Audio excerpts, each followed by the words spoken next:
ఈరోజు మనం మన భారతదేశపు ప్రాచీన యుద్ధ కళల్లో ఒకటైన కలరిపట్టు ఇన్స్టిట్యూట్కి వచ్చాము.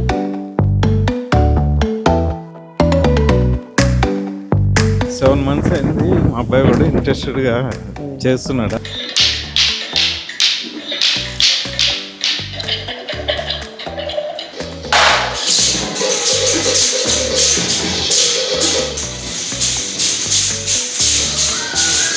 ఇది మన సాంప్రదాయం అనేది ఒక ముఖ్యమైన భాగం. రెండోది ఏంటంటే ఇది ఒక మా పిల్లలకి ఇది ఒక సాధనం లాగా వాళ్ళకి క్రమశిక్షణ స్వీయ నియంత్రణ ఉండడానికి వీలుగా ఇది ఒక సాధనంగా ఉపయోగపడుద్ది అనే ఆలోచనతో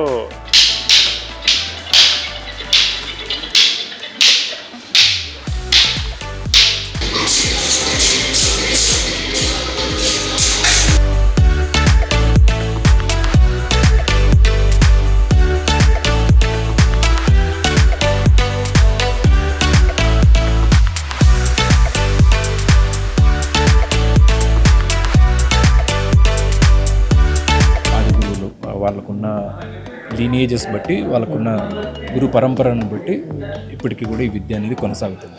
ఇది 2017లో ఇది స్టార్ట్ చేసామండి. 2017లో నిత్య చైతన్య కలరీ తెలంగాణని స్థాపించి మనం ఇక్కడ రెగ్యులర్గా క్లాసెస్ అనేవి తీసుకోవడం జరుగుతుంది.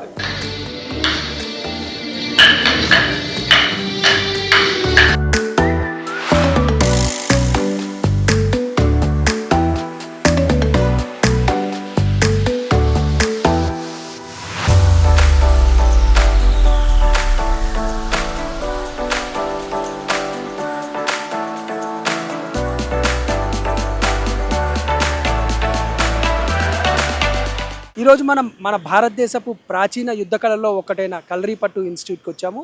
సో ఇది ఇక్కడ మీరు చూడొచ్చు, బహదూర్పల్లి గండిమైసమ్మ టెంపుల్ దగ్గర ఉంది. అండ్ ఇది శారీరక దృఢత్వానికి, మానసిక ఏకాగ్రత, ఆత్మవిశ్వాసం, క్రమశిక్షణ వంటి విలువలను పెంపొందిస్తూ కలరిపట్టు కేవలం ఒక యుద్ధ కళ మాత్రమే కాదు, అది ఒక సంపూర్ణ జీవన విధానం అని నేర్పిస్తున్న గురువు గారులతో. తర్వాత ఈ ఇన్స్టిట్యూట్లో చిన్నారుల నుంచి పెద్దల వరకు ఎంతో శిక్షణ పొందుతూ భారతీయ సాంప్రదాయ యుద్ధ కళ గొప్పతనాన్ని మన ఈ తరం యువతకి పరిచయం చేస్తున్న వాళ్ళతో అడిగి తెలుసుకుందాం. అలాగే ఈ కలరీ ఇన్స్టిట్యూట్ ప్రత్యేకత ఏంటి, ఇక్కడ ఎలాంటి శిక్షణ ఇస్తారు, కలరిపట్టు నేర్చుకోవడం వల్ల ఉపయోగాలు ఏంటి, ఇలాంటి ఆసక్తికరమైన విషయాలని ఇన్స్టిట్యూట్ వాళ్ళని అడిగి తెలుసుకుందాం. పదండి.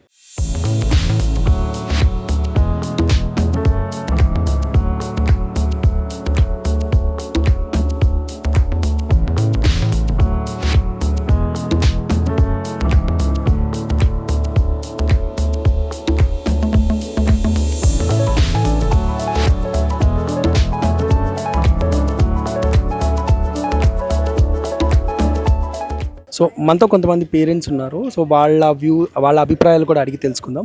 నమస్కారం అండి, మీ పేరు, మీరు ఎక్కడి నుంచి వచ్చారు? నా పేరు సునీల్ రెడ్డి, అమీర్పేట నుంచి వచ్చాం. సో మీ పిల్లలు ఎవరైనా కలరీ ఆర్ట్ చేస్తారు? మా అబ్బాయి చేస్తున్నాడు. మీ అబ్బాయి మీ వాళ్ళు ఎంతమంది ఎన్ని ఇయర్స్ నుంచి నేర్చుకుంటున్నారు? యాక్చువల్గా లాస్ట్ 7 మంత్స్ అయిందండి జాయిన్ అయ్యి. ఈ ఆర్ట్ గురించి ఎలా తెలిసింది, అంటే మీకు ఎట్లా ఇంట్రెస్ట్ కలిగింది? నాకు యాక్చువల్గా మొదటి నుంచి దీని గురించి అయితే ఐడియా ఉంది. ఇది నేర్చుకుంటే డిసిప్లిన్ ఎక్కువ ఉంటుంది, పిల్లలకి సెల్ఫ్ డిఫెన్స్ బాగా తెలుస్తుంది, ధైర్యంగా ఉంటారు ఎక్కడ విన్నా కూడా. అదే ఐడియాతో వెతికి వీళ్ళు ఒక బ్రాంచ్ మాకు దగ్గరలో లీలానగర్లో పెట్టినారు. సో అక్కడ కనుక్కున్నాక జాయిన్ చేసాం. అంటే ఇవి బహదూర్పల్లిలో నార్మల్గా ఇది గురుకులం. అవును, వీటికి రమ్మన్నారు. 7 మంత్స్ అయింది. మా అబ్బాయి కూడా ఇంట్రెస్టెడ్గా చేస్తున్నాడు, అందుకే వాళ్ళు టెస్ట్ పిలిచినారు. సో పిల్లలు ఈ మధ్య అంటే టీవీలు, మొబైల్స్ వీటికి ఎక్కువ అట్రాక్ట్ అవుతున్న సమయంలో సో ఇలాంటి యాడ్స్ ఎంతవరకు ప్రోత్సహిస్తాయంటారు, మీ ఉద్దేశం? ఇది చేయాలండి, ఇది చేస్తేనే వాళ్ళకి మన కల్చర్ కూడా తెలుస్తుంది. దీంట్లో యాక్చువల్గా ఒక ఆర్ట్ ఒకటే కాదు, చాలా కల్చర్ ఉంది. అది పిల్లలకు ఆటోమేటిక్గా ఇంక్లూడ్ అయ్యి ఉంది అనమాట మొత్తం కల్చర్ అంతా. సో ఇది నేర్చుకుంటే వాళ్ళకి రూట్ బ్యాక్. ఇప్పుడు మావాడు దీని స్టోరీ అంతా చెప్తాను నాకు ఇంట్లో. సో ఇది ఎప్పుడో పరశురాముడి కాలం నుంచి స్టార్ట్ అయింది ఇవన్నీ అనమాట. సో అంటే స్టూడెంట్స్ లాగా వచ్చిన వాళ్ళందరికీ దీని బ్యాక్గ్రౌండ్ కూడా చెప్పి వాళ్ళు కలరీ చెప్తున్నారు. యాక్చువల్గా ఈ ఎన్సీ కలరీ యాక్చువల్గా చాలా ఫ్యాసినేటింగ్ ఉంది. వీళ్ళు కమర్షియల్ కాదు, యాక్చువల్గా కమర్షియల్ కాకుండా వీళ్ళు ఫ్యాసినేటింగ్గా ఈ ఆర్ట్ని అందరికీ నేర్పించాలా, స్ప్రెడ్ చేయాలా ఆ ఉద్దేశంతో ఉందన్నమాట. ఇవాళ రేపు లేడీస్ మీద చాలా అగత్యాలు అంటే అత్యాచారాలు అవి జరుగుతున్నాయి. నా సో ఇలాంటి భాగం అంటే ఇలాంటి నేపథ్యంలో సో మీరు ఎంతవరకు ఇలాంటి అంటే ఏదైనా కదండి సెల్ఫ్ డిఫెన్స్ ఆర్ట్ ఏదైతే ఉందో ఎస్పెషల్లీ కలరీ అవునండి. మన నేటివిటీని ప్రతిబింబిస్తున్నట్టుగా ఉంటుంది కదా. సో దీన్ని ఎంతవరకు మీరు సజెస్ట్ చేస్తారు? నా ఉద్దేశంలో ఈ ఆర్ట్ అనేది ప్రతి ఒక్క అమ్మాయి నేర్చుకోవాలండి. అమ్మాయిలకి చాలా ఉపయోగపడేది ఇది. వాళ్ళు అందరికీ బ్యాలెన్సింగ్ వస్తుంది లైఫ్లో, ముఖ్యంగా సెల్ఫ్ డిఫెన్స్. అమ్మాయిలు ధైర్యంగా తిరుగుతారు. వాళ్ళకి ఎట్లా దీంట్లో ఏంటంటే ఈ సెల్ఫ్ డిఫెన్స్ ఎలా చేయాలి, ఏ ఏ ఏ టైంలో ఎట్లా ఉండాలి అనేది కూడా నేర్పిస్తున్నారు. అమ్మాయిలకి ఎక్కువ ఉపయోగపడుతుంది నా ఉద్దేశం.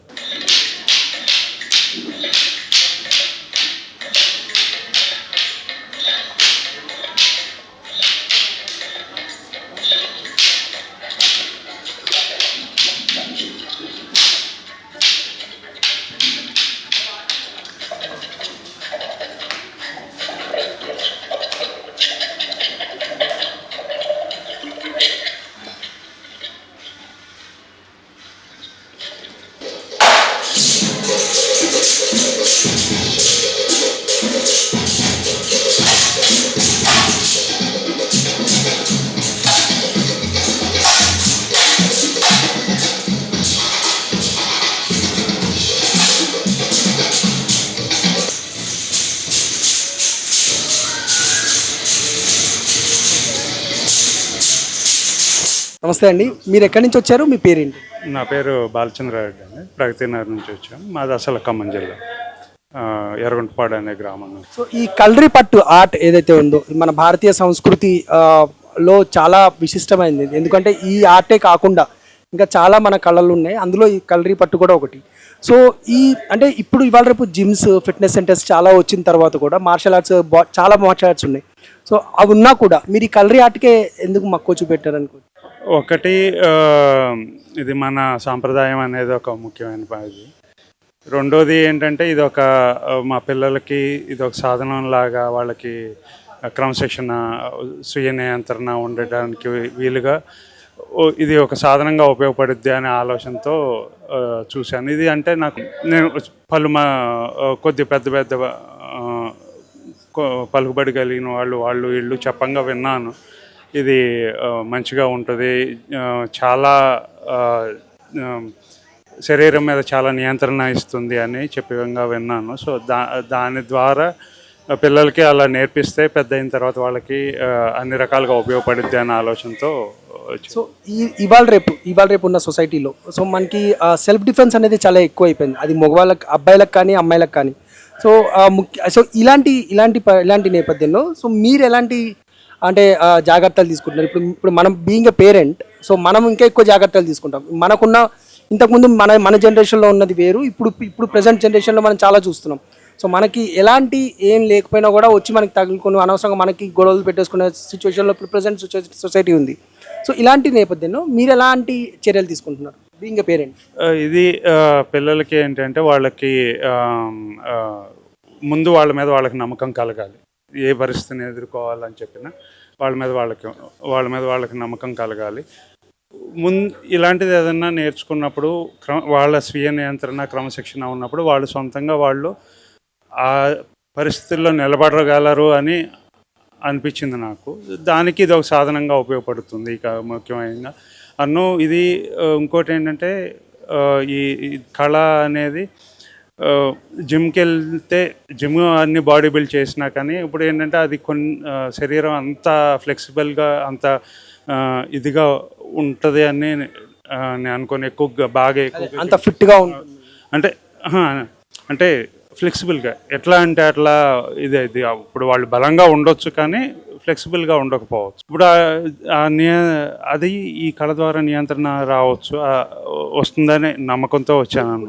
మేము చూసాము చాలా మంది పేరెంట్స్తో కూడా మాట్లాడడం జరిగింది. సో అందులో భాగంగా చాలా మంది పేరెంట్స్ ఏం చెప్తున్నారంటే వాళ్ళ పిల్లల్లో మార్పులు వాళ్ళే చూస్తున్నామని చెప్తున్నారు. సో మీ పిల్లల్లో మార్పు మీరు ఎంతవరకు చూస్తారు?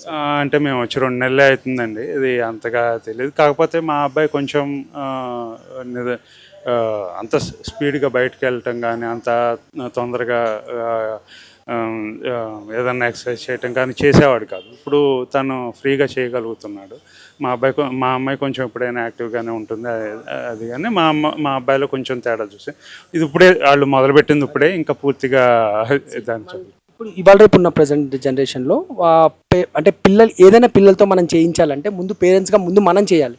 సో మీరు ఎంతవరకు అంటే దీని మీద ఇంట్రెస్ట్ పెట్టి అంటే మీరు ఎలాంటి ప్రికాషన్స్ తీసుకుంటున్నారు, మీరు ఎలాంటి బాధ్యతలు నిర్వహిస్తున్నారు, అంటే మీరు రెగ్యులర్ డ్యూటీస్ కాకుండా సో దానికంటే అడిషనల్ ఏమేమి జరుగుతుంది?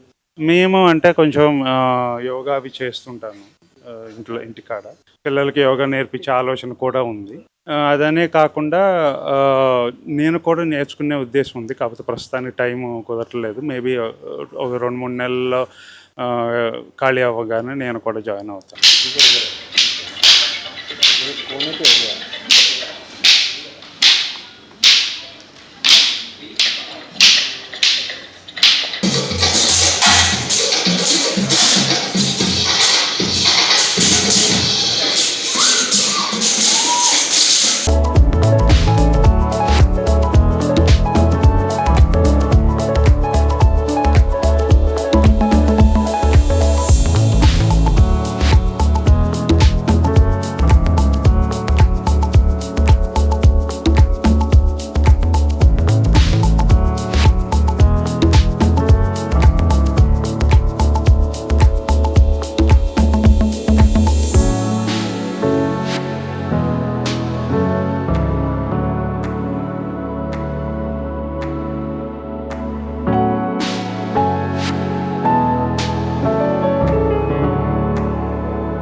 మనతో పాటు డాక్టర్ శివరామ్ గారు ఉన్నారు, స్టేట్ తెలంగాణ కలరీ ఫౌండేషన్కి ప్రెసిడెంట్. అండ్ సో ఒకసారి సార్ని అడిగి తెలుసుకుందాం, ఈ కలరీ పట్టుకి ఎంతమంది అంటే పిల్లలు చాలా అట్రాక్ట్ అవుతున్నారు ఇవాళ సొసైటీలో.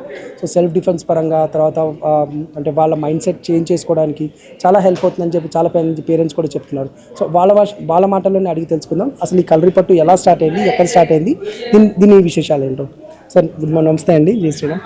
సో సార్ ప్లీజ్ సార్ మీరు చెప్పండి, నార్మల్గా ఈ కలరీ పట్టు అసలు ఎక్కడ స్టార్ట్ అయింది, సో ఎన్ని సంవత్సరాల పురాతనమైన మార్షల్ ఆర్ట్ ఇది? సో ఇది ముందుగా స్టార్ట్ చేసే ముందుగా మా గురువు గారు శ్రీ మురుగన్ పిల్లై.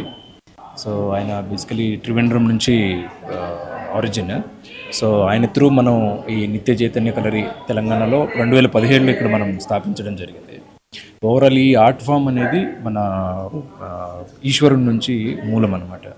సో ఆయన నుంచి 18 మంది సిద్ధార్స్.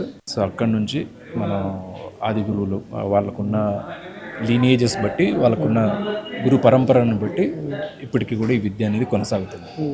సో కలరీ పట్టు మాస్టర్ ఎక్కడ అంటే దీన్ని ఆరిజిన్ ఎక్కడ స్టార్ట్ అయింది మాస్టర్? తెలంగాణలో మీరే స్టార్ట్ చేశారు రైట్? ఇప్పుడు యాజ్ పర్ ద నాల్ అంటే అందరు చెప్పడం వాళ్ళు ఇందాక. సో కలరీ పట్టు స్టార్ట్ అయింది తెలంగాణలో మీ త్రూ. సో ఇప్పుడు ఇక్కడ ఆల్మోస్ట్ ఒక 120, 200, 250 పీపుల్ అంటే పిల్లలు ఎస్పెషల్లీ వాళ్ళు వచ్చి ట్రైనింగ్ తీసుకుంటున్నారని తెలుస్తుంది. సో ఈ గ్యాదరైజేషన్కి అంటే ఈ కలరీ పట్టు ఇక్కడ ఈ డెవలప్ చేయాలి అనే ఆలోచన ఎలా మొదలైంది? ఇది 2017లో ఇది స్టార్ట్ చేసామండి. 2017లో నిత్య చైతన్య కలరీ తెలంగాణని స్థాపించి మనం ఇక్కడ రెగ్యులర్గా క్లాసెస్ అనేవి తీసుకోవడం జరుగుతుంది. సో 2017లో ఇంచుమించుగా సెప్టెంబర్లో ఇవి ఇక్కడ క్లాసెస్ స్టార్ట్ చేశాము. సో ఈ ఆల్మోస్ట్ 9 to 10 years జర్నీలో సో ఒక ఆర్గనైజేషన్గా కన్సాలిడేట్ అయ్యి ఈ కలరీ విద్యని మన తెలంగాణ ప్రజలకి తీసుకురావడం జరిగింది. సో ఇందులో ముఖ్యంగా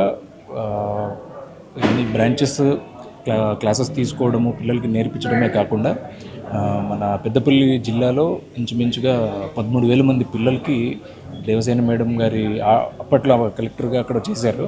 సో మేడం గారి సహకారంతో అంతమంది పిల్లలకి కలరీ పైట్ని తీసుకుపోవడం జరిగింది. అండ్ రెండవది మహేష్ భాగవత్ సార్ కమిషనరేట్గా ఉన్నప్పుడు రాచకొండ ఏరియాలో మనం 1012 స్కూల్స్కి కూడా ఈ కలరీ విద్యని పరిచయం చేయడం జరిగింది. సో ముఖ్యంగా ఈ 10 yearsలో ఎంటైర్ హైదరాబాద్లో కూడా ఇంచుమించుగా 20 బ్రాంచెస్తో ఇది డే 1 నుంచి ఇవాళ వరకు ఒక బ్రాంచ్గా ఒక ఇన్స్టిట్యూట్గా కన్సాలిడేట్ అయ్యి ఈ ఆర్ట్ ఫామ్ని తెలంగాణ ప్రజలకి ఇది తీసుకురావడం జరిగింది. మాస్టర్ ఒకటి చెప్పండి మాస్టర్, అంటే ఈ కలరిపయట్టు సో ఈ కలరిపయట్టు ఏదైతే ఉందో అంటే ఇప్పుడు ప్రాచుర్యంలోకి వస్తుంది, అంటే చాలామంది చాలా ఇన్స్టిట్యూట్లు కూడా చూస్తున్నాం.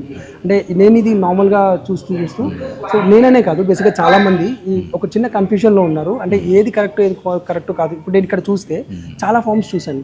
అంటే నార్మల్గా కొంతమంది మాస్టర్స్ ఉన్నారు, కొంతమంది మాస్టర్స్ ఎలా అంటే నేను చూసిన ప్రకారం ఒక 2-3 వేరియేషన్స్ కానీ 2-3 మోడ్స్ కానీ చెప్పి then they are giving the certifications అలా ఇస్తున్నారు. సో మీరు ఎలాంటి అంటే మెసేజ్ ఇద్దాం అనుకుంటున్నారు? సో ముఖ్యంగా అండి ఇందులో మనకు సో ఇందులో మనకు ముఖ్యంగా ఏదైతే ట్రైనింగ్ గురించి మాట్లాడుతున్నామో, సో కలరిపయట్టు రీసెంట్ ట్రెండ్స్ మనకు లోకల్గా కర్రసాము అనేది పాపులర్గా మనకు కనిపిస్తూ ఉంది. సో కర్రసాము వేరు, కలరీ విద్య వేరు అనే పర్స్పెక్టివ్ కూడా పబ్లిక్లో కొందరు తీసుకెళ్తున్నారు. సో సంగం లిటరేచర్ నుంచి కూడా 3rd century BC, సో ఇంత పురాతనమైన టైంలో ప్రాంతీయ భాషలు కానీ ఈ ప్రాంతీయత అనేది లేని టైంలో ఈ విద్య అనేది మూలం. సో అటువంటి విద్యని ఒక ప్రాంతానికి ఆపాదించడం, ఇది కేరళదనో, ఇది తమిళనాడుదనో, లేకపోతే ఇది మన తెలంగాణదనో, ఇది మన ఆంధ్రప్రదేశ్దనో, లేకపోతే ఇది కర్ణాటకదనో మనం ఆపాదించడం అసలు లాజిక్ కూడా కాదు. సో ఇప్పుడున్న సొసైటీలో మనకున్న ఒక పెద్ద సమస్య ఏంటి అంటే ఇంచుమించుగా 3-4 ఐటమ్స్ 5 ఐటమ్స్ నేర్చుకొని ప్రతి ఒక్కరు కూడా తమను తాము సోషల్ మీడియాలోనో లేకపోతే ఇన్స్టిట్యూట్స్ ఓపెన్ చేసేసి పబ్లిక్కి నేర్పిస్తామనుకుంటా ఇన్స్టిట్యూట్స్ ఓపెన్ చేస్తున్నారు. సో ఇది ప్రశ్న, ఈ ఆర్ట్ ఫామ్ కూడా ఇది ఒక ప్రశ్న. దీన్ని ఇన్ని సంవత్సరాలుగా ఇన్ని తరాలుగా తీసుకొచ్చిన గురువులకు వాళ్ళ డెడికేషన్కి కూడా ఇది ఒక ప్రశ్న ఎందుకు అవుతుంది అంటే అనాడి ఈ విద్యను నేర్పడానికి లేదు, సగజ్ఞానం మిడిమిడి జ్ఞానంతో ఈ విద్యను నేర్పడానికి లేదు. ఎందుకంటే ఇందులో ఉన్న ఫైట్ ట్రైనింగ్తో పాటు మర్మం అనేది ఒక సత్యం, కంటికి కనిపించని ఒక పెద్ద సత్యం. సో ఆ విద్య లోతు చూడని మూర్ఖులు అధములు మాత్రమే ఇట్లాంటి తప్పులు చేస్తారు. అలాంటి వాళ్ళని ఎంకరేజ్ చేసి గురువులు అని చెప్పుకునే వాళ్ళది కూడా ఇది తప్పు. సో సొసైటీని పబ్లిక్ని మిస్లీడ్ చేస్తున్న ప్రతి ఒక్కరూ కలెక్టివ్గా ఈ ఆర్ట్ ఫామ్ బ్యాడ్ అవ్వాలన్నా, ఈ ఆర్ట్ ఫామ్ నష్టపరచాలని చూస్తున్నా కూడా వాళ్ళందరికీ కూడా ఇది ఒక కనువిప్పు కావాలి.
మనతో ఇప్పుడు శ్రీ కామేశ్వరి వేద పాఠశాల నుండి గురుగారు ఉన్నారు. ఒకసారి ఆ స్వామిని అడిగి తెలుసుకుందాం. వాళ్ళ గురుకులంలో ఎంతమంది శిష్యులు ఉన్నారు, వాళ్ళు ఎలాంటి అంటే చదువుతో పాటు ఎలా మళ్ళీ ఈ మన కల్చరల్ యాక్టివిటీ అంటే మన కల్చరల్ మార్షల్ ఆర్ట్ ఎలా నేర్చుకుంటున్నారు ఏంటి అనేది విశేషాలు వాళ్ళని అడిగి తెలుసుకుందాం. గురుగారు నమస్కారం అండి. నమస్తే అండి. సార్ మీది బ్యాక్గ్రౌండ్ ఏంటి సార్ బేసిక్గా? మాది వేదాధ్యయనం జరిగింది తెనాలి అనే చోట. తర్వాత శాస్త్రాధ్యయనం కాంచీపురం అనే చోట శాస్త్రాధ్యయనం జరిగింది.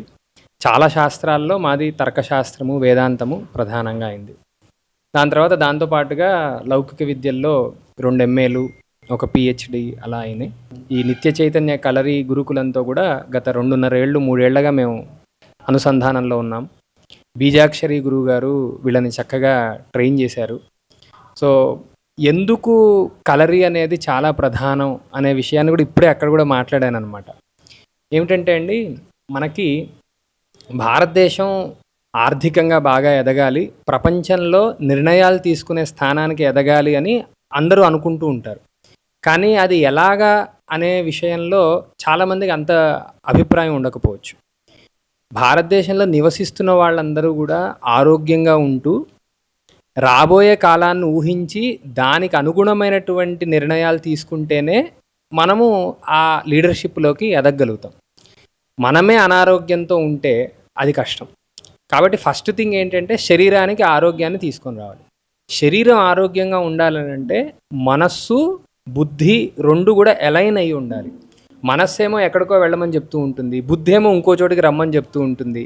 ఈ రెండింటి ఘర్షణ మధ్యలో శరీరం నలిగిపోయి శరీరం అనారోగ్యం పాలవుతూ ఉంటుందన్నమాట సహజంగా. సో కలరీని మనం గనక ఒకసారి చూసామనుకోండి, కలరీ కావాల్సింది ఏంటంటే ఫస్ట్ మన బాడీతో అనుసంధానమైనటువంటి మైండ్, దానిని కంట్రోల్ చేసేటటువంటి మనస్సు, ఈ 3 ఉండి గురువు గారు కనుక మనకి అందుబాటులో ఉంటే చాలు, ఇంకేం అక్కర్లా. ఇప్పుడు కలరీది అండి, ఇప్పుడు కలరీది ఎగ్జామ్ ఏదో జరుగుతుంది చెప్పన్నారు, అంటే సర్టిఫికేషన్ ఎగ్జామ్. సో దాంట్లో ఎంతమంది, అంటే మీ విద్యార్థులు ఇప్పుడు మన విద్యార్థులు మొత్తం 8 మంది దానిలో ఈ రోజున పరీక్ష ఇచ్చారండి. దాన్ని లెవెల్ 1 ఎగ్జామినేషన్ ఇప్పుడు మన వాళ్ళు ఇచ్చారు. సో దీనికోసం గత 2.5 ఏళ్లుగా వీళ్ళు సాధన చేశారు. రోజు చేయవలసినటువంటి ఎక్సర్సైజెస్ కొన్ని ఉంటాయి.